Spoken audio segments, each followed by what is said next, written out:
La chronique bourse, la quotidienne Zone Bourse, Anthony Bondin.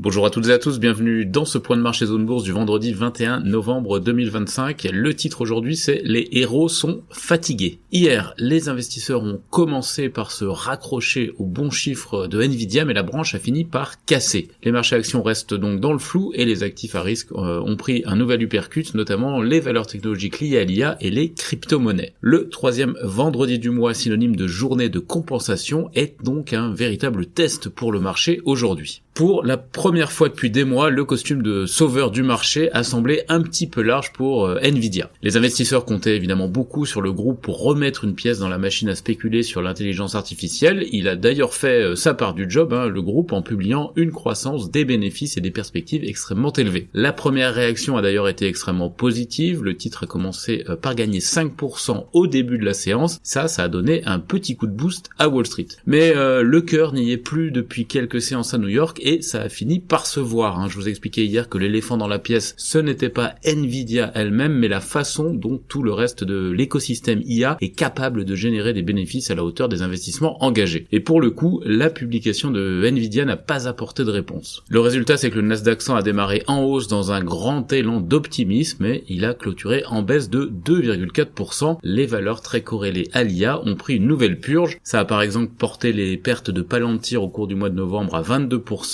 CoreWeave c'est moins 48% et AMD moins 19%. Les autres actifs à risque, évidemment, ils ont aussi suivi à la baisse. Le Bitcoin a perdu près du tiers de sa valeur depuis le pic du 6 octobre après son passage ce matin sous la barre des 86 000 $. Et du côté du S&P 500, c'est la grosse vengeance des valeurs ennuyeuses qui sont revenues sur le devant de la scène. Walmart a sorti la consommation de base de la naphtaline en flambant de 6,5%. Le distributeur américain a relevé pour la seconde fois de l'année ses prévisions malgré le contexte inflationniste que l'on connaît aux États-Unis. La santé, autre secteur défensif, a aussi tiré son épingle du jeu pendant que les techs trébuchaient. Du côté de l'Europe, les bourses ont commencé par saluer les chiffres de Nvidia comme tout le monde, et puis quand les choses ont commencé à partir en sucette à Wall Street, les indices ont cherché à dessiner une sorte de tremplin de saut à ski. On part du point haut et on se laisse glisser dans la pente. Ici, du côté d'Annecy, on dit drait dans le pentu.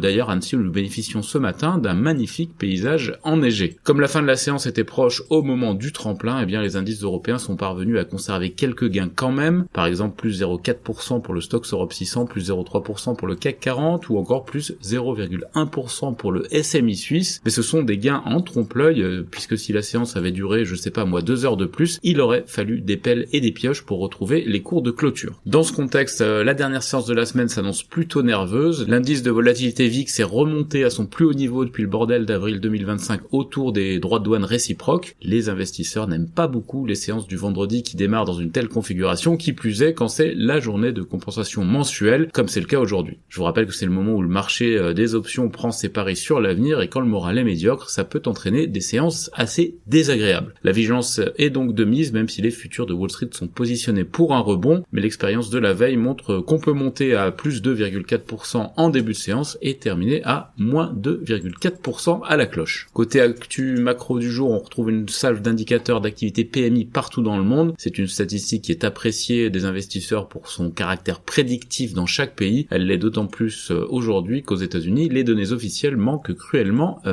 actuellement. Hier, les données partielles justement sur l'emploi US en septembre n'ont pas apporté beaucoup d'informations. Le pays crée encore des emplois, mais le taux de chômage est monté à 4,4%, c'est-à-dire un niveau inédit depuis plusieurs trimestres. Le curseur des espoirs de baisse des taux de la Fed lors de la réunion de décembre est légèrement remonté de 30 à 35% quand même, mais il reste en zone minoritaire. Côté Japon, l'inflation a légèrement accéléré en octobre, tandis que les chiffres d'import-export montrent une réduction des échanges avec les États-Unis et un accroissement avec le reste du monde. La rumeur d'une intervention de la Banque du Japon pour soutenir le yen refait surface alors que la parité avec le dollar est descendue à un plus bas de 10 mois. Côté Asie-Pacifique, le rouge vif domine ce matin en fin de parcours. Tokyo lâchait plus de 2%, Séoul 3,8%, Taïwan 3,6%. Côté Chine continentale, Hong Kong et Australie, les replis avoisinaient 1,5%. L'Inde faisait une fois de plus cavalier seul en limitant ses pertes à 0,4%. Côté indicateur avancé européen, on pointe donc vers une ouverture en net repli malgré le retour dans le vert clair des futurs de Wall Street, il faut en effet combler le grand écart de la clôture de la séance de la veille. On passe à l'actu des sociétés.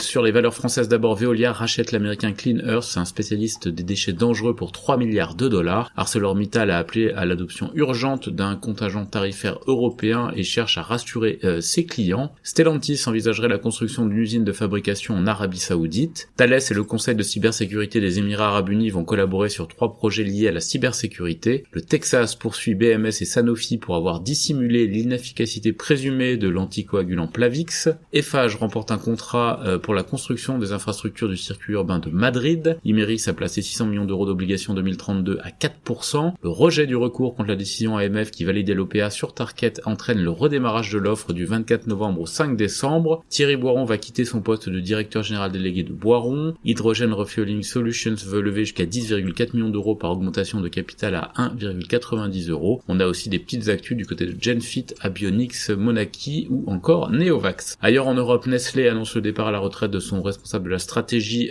Sanjay Bahadur. Merck, Kagera et Valo Health signent un accord potentiel de 3 milliards de dollars pour faire progresser un traitement contre la maladie de Parkinson. UBS a achevé son programme de rachat d'actions de 3 milliards de dollars. Equity serait sur le point de racheter pour 2 milliards d'euros Desotech à Blackstone. Canal+ a obtenu le renouvellement des droits de diffusion exclusifs des compétitions des clubs de l'UEFA. CAE a signé un accord avec SAB pour les plateformes de formation Global Eye. Frasers rachète un centre commercial en Écosse et Pierre Mobility cède les vélos Felt à leur actionnaire minoritaire. Sur l'agenda des publics de résultats, ce matin en Europe, on a Ackermans, Babcock, Beckert ou encore Asos. Côté Amérique du Nord, Netflix, Comcast et Paramount ont soumis leurs offres pour Warner Bros. Discovery, révèle le New York Times. GE Healthcare rachète Intel et Rad pour 2,3 milliards de dollars. Copart perdait 3% hors séance après ses trimestriels. Viva lâchait pour sa part 6,7% après les siens. Par contre, les chiffres de Intuit et de Rostore sont plutôt bien accueillis. Les deux titres gagnaient 2 à 3% hier soir. Sam Altman d'OpenAI craint l'offensive IA de Google, selon les informations